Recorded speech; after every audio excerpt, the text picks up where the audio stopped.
Hello everyone, good morning. स्वागत है आप सभी का ऑनलाइन स्टडी में। तो फ्रेंड्स देखिए, आज हमारे पास वो टॉपिक है जिस टॉपिक को पढ़ने से आप हमेशा डरते हैं क्योंकि वो याद ही नहीं होता है और एग्जाम्स में हमेशा पूछा जाता है। सबसे पहला टॉपिक हमारे पास है पर्वत निर्माण के जो विभिन्न सिद्धांत है उसको देखेंगे। उसके बाद एक और टॉपिक हमने लिया है ज्योग्राफी से ही, जो कि असंबंधता।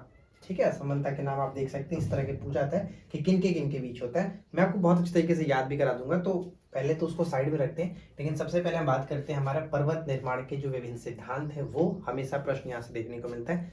तो चलिए शुरू करते हैं। देखिए, सबसे पहले मैं आपको बता दूं कि हमने इसको याद कैसे किया, और मैं आपको बताते चलूंगा और इसके बाद लिखते चलूंगा। गेस करते चलिएगा क्या होना चाहिए राइट आंसर। ठीक है, जैसे अगर आपसे पूछा जाए, यहाँ पे मेरा मार्कर था। हाँ, देखिए सबसे पहले अगर आपसे पूछा जाए कि तापीय संकुचन का सिद्धांत किसने दिया था। तापीय संकुचन तो कैसे याद रखेंगे, हमें तो याद ही रखना है ना। तो तापीय संकुचन को याद रखने का सिंपल सा तरीका ये है, ताप की बात आ रही है तो जेफ्रीज याद रखिए, यानी कि फ्रिज। ताप मतलब फ्रिज। फ्रिज में हम लोग किसी चीज को रखते हैं किसके लिए, टेम्परेचर को मेंटेन करके रखने के लिए। मतलब फ्रिज में क्या होता है कि टेम्परेचर को मेंटेन किया जाता है, मेंटेन किया जाता है। तो यहाँ पे हम लोग जेफ्रीज याद रखेंगे। ठीक है, जेफ्रीज याद रख लीजिए कि तापीय संकुचन का सिद्धांत किसने दिया था, जेफ्रीज ने दिया था। राइट।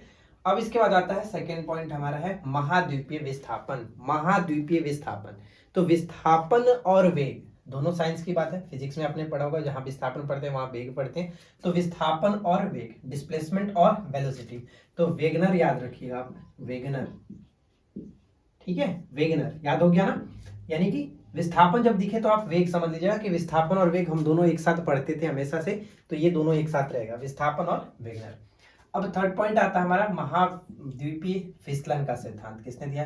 तो महाद्वीपीय फिसलन का सिद्धांत हम याद कैसे रखेंगे, अगर मान लीजिए किसी व्यक्ति का जो घर है वो पूरा मार्बल का बना हुआ है, नीचे अगर फर्श में बात करें तो मार्बल लगा हुआ है, तो हमेशा डर रहता है कि कहीं ना कहीं वो फिसल जाएगा। डेली क्या, डेली डर लगा रहता है कि फिसल जाएगा डेली, यानी फिसलने का डर डेली उसको रहता है। तो डेली याद रखिए, डेली। ठीक है, ये क्लियर हो गया। तापीय संकुचन, जेफ्रिज यानी कि फ्रिज में हम लोग टेम्परेचर को मेंटेन करते हैं, फ्रिज तापीय हो गया। महाद्वीपीय विस्थापन की बात करते हैं तो विस्थापन आ गया, तो वेग से याद रखिए, डिस्प्लेसमेंट और वेलोसिटी। महाद्वीपीय फिसलन, फिसलने का डर डेली बना रहेगा, जिनका घर मार्बल का बना रहेगा, नीचे मार्बल लगा हुआ रहेगा, तो फिसलने का डर ज्यादा रहता है। अब इसके बाद है भूसन्नति। भूसन्नति यानी कि हम क्या कहते हैं, आपने पढ़ा है, इसका राइट आंसर क्या होगा, कोबर। ठीक है, कोबर होता है। तो याद कैसे रखते हैं, देखिए कोबर को हम लोग गोबर से याद रख लेते हैं, गोबर।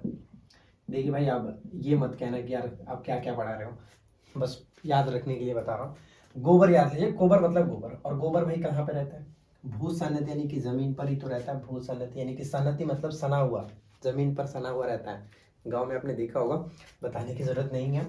तो फिलहाल आप यहाँ समझिए कि भूसन्नति का सिद्धांत कोबर ने दिया था, यानी कोबर को हम लोग गोबर से याद रखेंगे बस। इसके बाद हमारा है संवहन तरंग। संवहन तरंग सिद्धांत किसने दिया था, संवहन तरंग सिद्धांत को हम याद रखेंगे, क्या रखेंगे, होम्स। ठीक है, होम्स कैसे याद रखना है वो मैं आपको बताता हूँ। होम्स, देखिए होम्स कैसे होगा, अगर होम्स की बात कर रहे हैं तो समवन, समवन यानी कि घर में कोई ना कोई समवन तो है ही भाई, होम्स में कोई ना कोई है। ठीक है, हर किसी के घर में कोई ना कोई होता ही है। तो होम्स मतलब समवन, संवहन, समवन, इंग्लिश में बात कर रहे हैं समवन। ठीक है, कोई ना कोई होगा तो समवन, होम्स, ये चीज याद रखिएगा। संवहन तरंग सिद्धांत होम्स ने दिया था। अब इसके बाद है प्लेट विवर्तनिक सिद्धांत। प्लेट विवर्तनिक सिद्धांत किसने दिया था, तो ये नाम याद रखिएगा क्योंकि हमेशा ये प्रश्न पूछा जाता है। प्लेट विवर्तनिक सिद्धांत हैरी हेस। याद कैसे रखेंगे, हैरी हेस। ध्यान रखिएगा, याद रखने का तरीका सिंपल सा है कि हैरी का जो प्लेट का दुकान है, हैरी का जो प्लेट का दुकान है वो काफी फेमस है। हैरी नाम का कोई व्यक्ति है, उसका प्लेट का दुकान है, हैरी हेस। ठीक है, हैरी हेस, हैरी का प्लेट का दुकान, हैरी का प्लेट का दुकान। चलिए एक बार फटाफट से रिपीट करते हैं, मुझे यकीन है कि आपको याद हो गया होगा अब तक। जब पूछा जाए तापीय संकुचन, तो तापीय संकुचन क्या बताएंगे आप, तापीय संकुचन फ्रिज। ठीक है, तापीय संकुचन फ्रिज यानी कि फ्रिज में हम लोग ताप से संबंध रखते हैं, मेंटेन करते हैं। महाद्वीपीय विस्थापन पूछा है तो विस्थापन आएगा तो वेग से संबंध रखना है, डिस्प्लेसमेंट और वेलोसिटी एक साथ आप याद रख लीजिएगा, ये क्लियर रहेगा। अगर महाद्वीपीय फिसलन की बात है तो डेली फिसलने का डर रहता है, डेली फिसलने का, फिसलन डेली। ठीक है, उसके बाद भूसन्नति। भूसन्नति यानी कि जो गोबर होता है वो भू पे ही सना होता है, यानी जमीन पर ही सना होता है। तो भूसन्नति कोबर। संवहन तरंग, संवहन तरंग की बात करते हैं यानी कि ये आपका समवन, समवन मतलब होम्स में कोई ना कोई है, ये आप याद रखेंगे समवन, ठीक है। अब उसके बाद है प्लेट विवर्तनिक यानी कि प्लेट हैरी का जो प्लेट का दुकान है वो काफी फेमस है, काफी चर्चा रहता है, चर्चित रहता है, ये चीज आप याद रखेंगे। प्लेट आएगा तो हैरी हैज याद रखेंगे। तो ये थे आपके 6 जो सिद्धांत हमेशा रिपीट होते रहते हैं, इनको याद रखिए।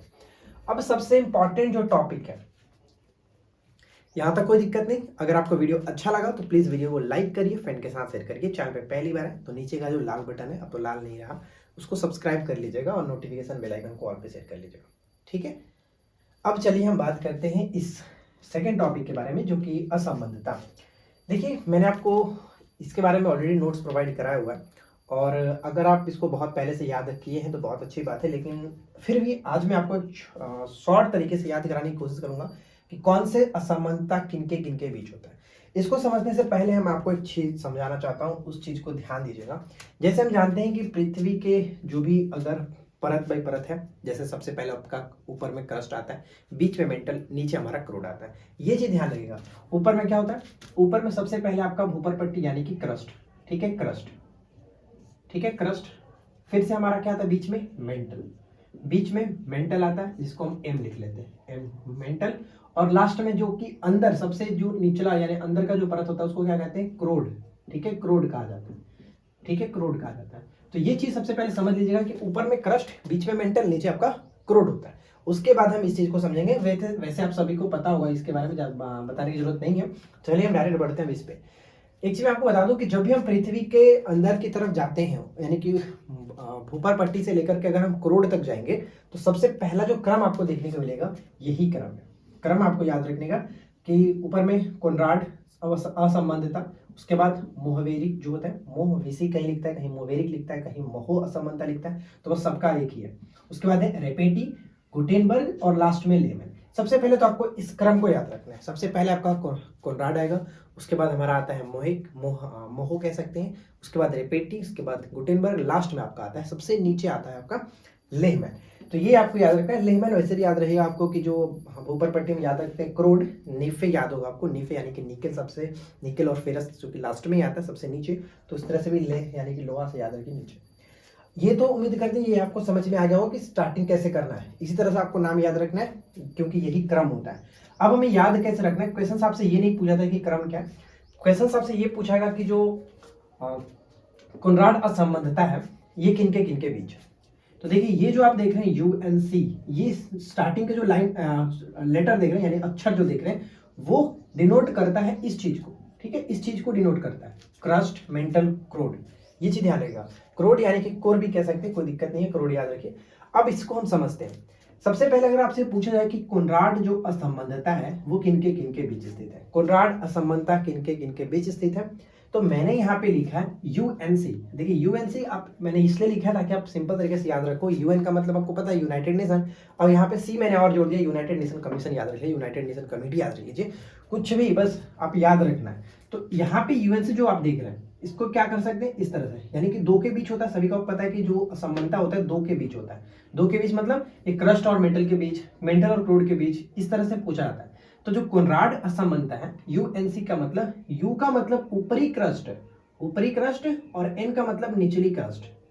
ऊपर में बात करें तो क्रस्ट आएगा, नहीं ये तो नहीं कह सकते ना कि क्रोड आएगा, क्योंकि सबसे पहले तो मैंने आपको बताया कि ऊपर में क्रस्ट आता है, नीचे क्रोड आता है। तो ऊपर के जब सी हम बात कर रहे हैं तो वो आपका क्या है, क्रस्ट है, ऊपर पट्टी की बात कर रहे हैं, ठीक है। जो कोनराड असमानता है यूएनसी याद रख लीजिए, यूएनसी यानी सी लास्ट में जा रहा है तो दोनों में सी कॉमन हो जाएगा। यूनाइटेड नेशन कमीशन याद रखिए, यूनाइटेड नेशन कमेटी याद रखिए, कुछ भी बस याद रख लेना है। यानी अब यहाँ पे देखिए यू का मतलब ऊपरी क्रस्ट निचली क्रस्ट के बीच, दोनों क्रस्ट आता है, ऊपरी क्रस्ट और निचली क्रस्ट के बीच होता है आपका कोनराड असमानता, राइट। अब इसके बाद हम आते हैं सेकेंड पॉइंट। सेकेंड पॉइंट क्या है, मोहविसिक या फिर मोह असमानता कहिएगा। अब यहाँ पे देखिए निक उमा, उमा का एक लड़की का नाम लीजिए, निक मतलब अच्छा, ठीक है, निक मतलब अच्छा, निक उमा, उमा निक है, इस तरह से भी निक उमा। अब यहाँ पे जो नी है, नी का मतलब क्या, निचली क्रस्ट है। अब एक चीज और ध्यान देगा, जो चीज यहाँ लास्ट में आएगा वो रिपीट होगा स्टार्टिंग में, जो लास्ट में आएगा वो रिपीट होगा स्टार्टिंग में, जो लास्ट में आएगा वो रिपीट होगा स्टार्टिंग में, क्योंकि ये आपका जो पृथ्वी को जब हम अंदर की तरफ जाते हैं तो ये कुछ इस तरह से आपका नीचे की तरफ जाता है, यहाँ से लेकर के यहाँ, फिर ये से लेकर यहाँ, फिर यहाँ से लेकर के यहाँ। तो ये जो आपका लास्ट वाला जो होता है वो सभी में कॉमन हो जाता है, स्टार्टिंग आ जाता है, ठीक है। तो यहाँ पे मैं वही बता रहा हूँ, जैसे एनसी जो देख रहे हैं आपका निचला क्रस्ट, तो निचला क्रस्ट, क का मतलब क्रस्ट, ये मैं आपको बता रहा हूँ क। अभी हम लोग नीचे नहीं गए, नीचे जाएंगे तब क्रोड आएगा, सबसे पहले क्रस्ट आएगा। मेटल के पहले जितने भी रहेंगे ऊपर में क्रस्ट, मेटल के नीचे जो भी रहेगा वो आपका क्रोड, ठीक है। तो यहाँ पे देखिए निक उमा, यानी कि निचला क्रस्ट ऊपरी मेंटल, क्रस्ट मेंटल। कभी भी डायरेक्ट क्वेश्चन में रहेगा कि जो मोह असंबंधता है किनके बीच होता है, तो क्रस्ट और मेंटल डायरेक्ट रहेगा, क्रस्ट और मेंटल। क से आपका क्रस्ट, जो माँ आप देख रहे हैं माँ से मेंटल, ठीक है। क्रस्ट और मेंटल के बीच में रहता है मोह असंबंधता। तो जो जैसे भी आपको याद रखना है वैसे याद रखें, लेकिन अगर आप इस तरह से याद रख लोगे तो बहुत सिंपल तरीके से हो जाएगा, कभी रटना नहीं पड़ेगा। अगर बीच में से कुछ भी पूछ लिया जाए तो आप अगर एक याद है तो फिर यहाँ से आप डायरेक्ट लिख करके भी निकाल सकते हो, कोई दिक्कत नहीं होगा। लेकिन समझिए, समझ में आ जाएगा बहुत अच्छे तरीके से। तो यानी क्या है, सेकेंड वाला हो गया निक उमा, यानी कि निचला क्रस्ट और ऊपरी मेंटल, निचला क्रस्ट और ऊपरी मेंटल। इसके बाद हमारा था थर्ड नंबर पे रेपेटी, रेपेटी असंबंधता। इसमें क्या मैंने आपको बताया, लास्ट वाला कॉमन है तो सबसे पहले स्टार्टिंग में आ जाएगा लास्ट वाला, उसके बाद नीमा, उमा नीमा, उमा नीमा, उमा नीमा नाम के दो लड़की को अब याद है, रेपेटी जो है उमा नीमा। अब यहाँ पे देखिए उमा तो लड़के नाम क्लियर है, नीमा क्या है भाई, नीमा क्या है, तो नीमा भी ऐसा कुछ नहीं है, मैंने बस अपने से लग दिया, यहाँ पे कुछ बन भी जा रहा है। नीमा आपने पढ़ा होगा हाल ही में बिहार के अंडर में कि राजगीर का एक गांव है नीमा गांव, जहाँ पे फिल्म सिटी बनाया जा रहा है। तो इस तरह से याद रखिएगा कि उमा जो है वो नीमा गई है, उमा नीमा गई है, या फिर उमा नीमा नाम की दो लड़कियां हैं, याद रखेंगे। तो यहाँ से क्या हो गया, ऊपरी मेंटल, यानी ऊपरी मेंटल और निचला मेंटल, तो दोनों मेंटल के बीच आता है ऊपरी मेंटल और निचला मेंटल, ठीक है। इसके बाद लास्ट, उसके बाद सेकंड लास्ट है गुटेनबर्ग असमानता। इसमें हमने मैंने आपको बताया कि लास्ट वाला को कॉमन करते हैं नीमा और बाक, नीमा बाक। अब ये क्या है, तो निचला मेंटल और बाक मतलब बाहरी क्रोड। अब हम मेंटल के बाद आ रहे हैं तो क्रोड आएगा, मेंटल के बाद आए तो क्रोड आएगा, बाहरी क्रोड, ठीक है। निचला मेंटल बाहरी क्रोड, ये सभी आप एक बार याद रखने के लिए लिखिएगा तो आपको समझ में आएगा। एक दो बार सुन लीजिए, उसके बाद लिख लीजिएगा। गुटेनबर्ग नीमा बाक, ठीक है, नीमा बाक। अब यहाँ पे क्या है, लेहमैन कहते हैं, लेहमैन असमानता। तो यहाँ पे मैंने लग दिया है OIC, यानी OIC का मतलब देखिए स्टार्टिंग में अगर हम इसको रखता हूँ, बाक यहाँ पे आता है, बाक के बाद हम यहाँ पे क्या रखते हैं, बाक के बाद क्या रखते हैं, तो बाहरी भीतरी क्रोड रखते हैं। कैसे, देखिए ये हम पहले क्या है, ये आपका क्या है OIC मतलब एक फुल फॉर्म भी होता है कभी कभी, पहले अब तो नहीं पूछा, पहले पूछा जाता है पेपर में कि OIC का फुल फॉर्म क्या होता है। तो ऑर्गेनाइजेशन ऑफ इस्लामिक कंट्रीज होता है, सॉरी कंट्रीज होता है या फिर कॉर्पोरेशन भी होता है, तो दोनों में से याद रख लीजिएगा, ऑर्गेनाइजेशन ऑफ इस्लामिक कंट्रीज या फिर कॉर्पोरेशन। तो यहाँ पे ध्यान रखिएगा कि OIC का मतलब क्या है, O मतलब हो गया आपका आउटर कोर, ठीक है, आउटर कोर, और I का मतलब हो गया इनर कोर, C का मतलब कोर हो गया। जैसे मैंने आपको यहाँ बताया था UNC यानी ऊपरी क्रस्ट निचली क्रस्ट, तो यहाँ पे क्या है OIC का मतलब OCIC लिखा क्या है, ये है आपका, ठीक है, C कॉमन है। तो आउटर कोर और इनर कोर, तो यहाँ पे जो मैंने बता रहा था बाक, यहाँ अगर आपका यहाँ पे आता तो इस तरह से लिखते बाक, और फिर से लिखता हम यहाँ पे बाक और भीक लिखते, बाक और भीक। तो ये थोड़ा अच्छा नहीं लग रहा है क्योंकि ये तो आपका बाहरी क्रोड हो जा रहा है, लेकिन भीतरी क्रोड ये थोड़ा सा कहने में ठीक नहीं लग रहा। तो OIC याद रखिएगा तो ये क्लियर रहेगा, OIC।